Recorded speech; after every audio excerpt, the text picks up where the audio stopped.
Hello, praise the Lord. Catherine talk series ద్వారా మీ అందరితో మాట్లాడడం ఎంతో సంతోషంగా ఉంది. ఏ మనిషికైనా 3 రకాల సమస్యలు ఎదురవుతాయి. ఆ 3 రకాల సమస్యలకు యేసు ప్రభువు ద్వారా జవాబు కలిగింది. మొదటి సమస్య ఏంటంటే పాపం అను సమస్య. మనిషి పాపం చేసినప్పుడు అతని ఆత్మ మరణిస్తుంది, అతని శరీరం కూడా మరణిస్తుంది, అతనిలో జీవం ఉండదు.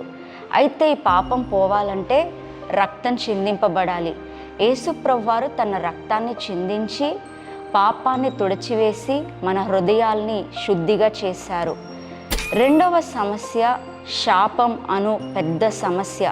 శాపం అంటే మనం చేసిన తప్పు కాదు, కానీ మన పితరులు చేసిన తప్పుకి మన శిక్షను అనుభవించడం. మన పితరులు పేదరికంలో ఉంటే మనం పేదరికంలో ఉండడం.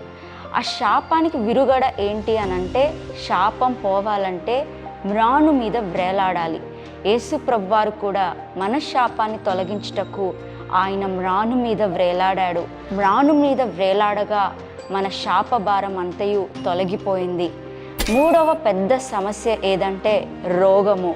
మనిషి రోగంతో నలిగిపోతుండగా యేసు ప్రభువారు మనిషి రోగాన్ని తొలగించుటకు 39 కొరడా దెబ్బలను అనుభవించాడు.